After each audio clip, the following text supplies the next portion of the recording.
you oppressed? No, but I'm In 2023, how are you oppressed? Because I got news for you, honey. Story time. In 2014, right, I was a worker who had ambition to move up into a management role in New Jersey. I had the skills, I had the knowledge, and I was driven. I was hell-bent on getting to management, right? So in my time working for this company, I was passed up on many times. It just kept happening in New Jersey. And it led me to feel that it was 100% racial thing. It was a racial thing, right? But guess what I did? Instead of me allowing someone to say, well, you can't do this. You know what I did? I packed up, right? Left all my friends and my family behind, and I moved 350 miles up north to Syracuse. And I transferred into the same company in a different building. Now, it took me 2 years time, and I was a manager within 2 years. You know why? Because instead of me having a victim mentality and saying, I'm never going to get there because, oh my God, white supremacy or this is a race thing, I said, all right, you guys ain't going to let me in through the front door. I'm going to climb through the window. And I got my management role. And I was a manager for 6 years up until I quit last year. But that's besides the point. What I'm saying is having a victim mentality, right? You could choose to roll over, right? To roll over to your oppressors, or you could choose to do what I did and said, this ain't holding me back, and guess what I'm going to do? I managed to secure what I wanted because it was here. It was here.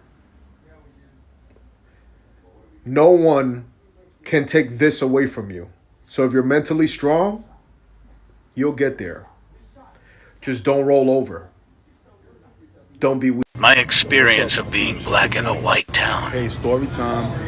So right now I'm Georgia. in Tennessee, a small town called Mineral Bluff. It must be a 100% population of white people.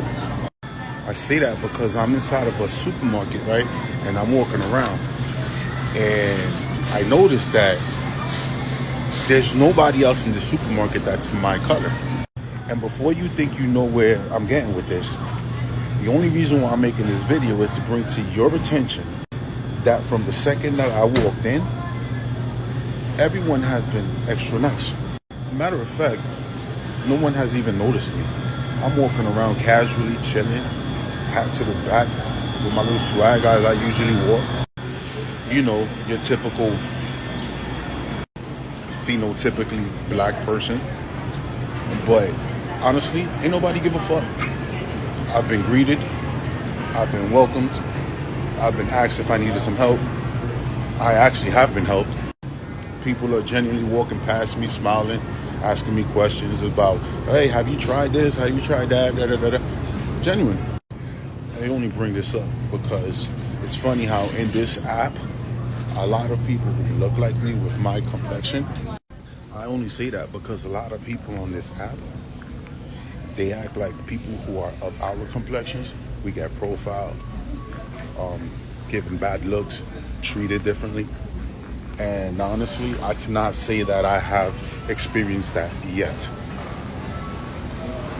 So that leads me to believe that it is not the color of the person. It might just be the person's character, regardless of color. It might be the person's attitude, the way they carry themselves. Shit, you might just be a bad person in general. Maybe you attract negative people because you're negative yourself. Or maybe it has to do with the fact that y'all might be racist yourselves. You know what I'm saying? That reverse racism is real. Maybe if you wouldn't think that way, you wouldn't assume that everybody is thinking that way towards you. I mean, I'm as black as they come, according to you guys. But yet, I ain't got nothing negative to say about nobody. Keep that in mind next time y'all want to compare me to your regular black person.